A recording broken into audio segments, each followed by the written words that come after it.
second round of the 2010 Ontario Hockey League playoffs is underway, and we've got all the highlights and inside news from around the league. I'm Rhianna Robins, and this is your OHL Playoff Update. The Barrie Colts streaked their way to the Hamilton Spectator Trophy as the OHL's top team in the regular season, and then swept aside the Sudbury Wolves in 4 straight games in the opening round of the OHL playoffs. Barrie held on for a 5-3 win at home in the series opener and then needed an overtime goal by Luke Pither to claim a 3-2 win in Game 2. They put the offense back into high gear for a 5-1 win at home in Game 3. Alexander Burmistrov has been a consistent threat for the Colts in the postseason, scoring in all but one of Barrie's playoff games to date. The Colts have suffered some injuries during the second round as well, missing scoring star Alex Hutchings early in the season, and then goaltender Peter DeSalvo was out of the lineup in Game 3. Maverick Park stepped in and did a terrific job at relief, stopping all but one of Brampton's 42 shots in the win. We just got to play 60 minutes. If you look at the last period there in the last game, the third wasn't the strongest for us. We kind of let up, and obviously, guys like Cody, Hodson, those guys are going to take advantage of that. So, the big thing for us is playing 60 minutes, just going forward here, and not letting up. I mean, at this point in the playoffs, you're playing against pretty good hockey teams, and any opportunity that you get, they're going to take advantage of. So for us, it's just playing every shift and certainly playing hard.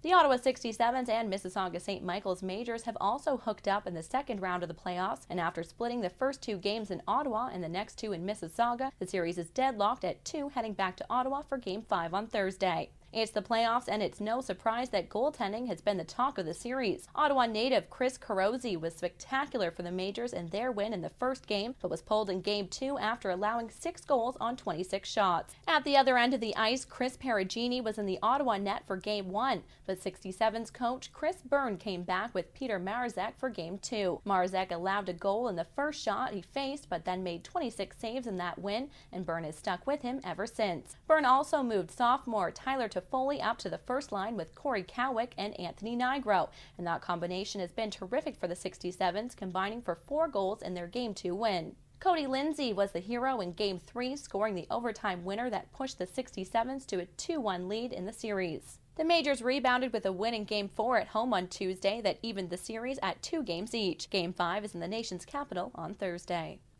In the Western Conference, the Windsor Spitfires' playoff hopes are flying high after wins in the first 3 games of their second-round series against the Plymouth Whalers. This series was billed as a scout's dream with 3 top draft prospects all playing, including Taylor Hall and Cam Fowler of the Windsor Spitfires against Tyler Seguin of the Plymouth Whalers.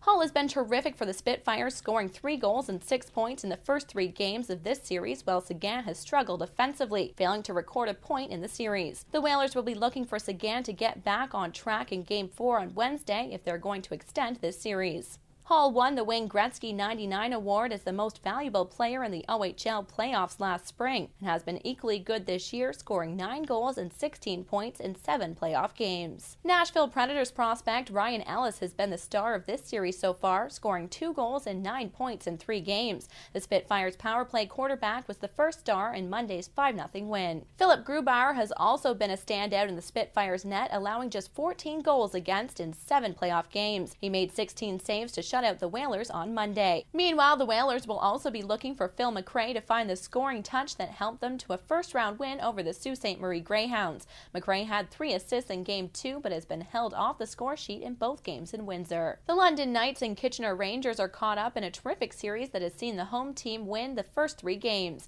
The goals came early and often in the series, with the Knights scoring on their first shot of the series, just 10 seconds into Game 1, and then had a 2-0 lead in a minute and 20 seconds into the opening game, which the Knights won. Former Ranger Nazem Kadri continues to be the top scorer in the OHL playoffs and has 3 goals and 8 points in 3 games against his former mates, including a penalty shot that sealed a 6-3 win on Wednesday and pushed the Knights to a 2-1 series lead. Chris D'Souza has picked up his scoring pace against the Rangers after scoring just 1 goal in the first round. D'Souza has 3 goals and 5 points against the Rangers and was the first star in Game 3 after scoring 2 goals and adding an assist. Daniel Ehrlich is one of the smallest players in the OHL, but has come up big for the Knights in the postseason with 8 goals in the playoffs, including a pair of goals in Game 1 against the Rangers. Jeff Skinner has been a scoring machine for Kitchener all season and has 4 goals in 3 games against the Knights in this series, while rookie defenseman Ryan Murphy is coming into his own and has chipped in with 2 goals and 6 points in the series. Overager Chris McKinnon leads the Rangers with 11 points in the playoffs, including 6 points in 3 games against the Knights. Don't forget to tune in to Rogers TV and TV Cogeco for all the OHL playoff action and get your updates online at www.ontariohockeyleague.com. For the OHL playoff update, I'm Rhianna Robins. See you next week.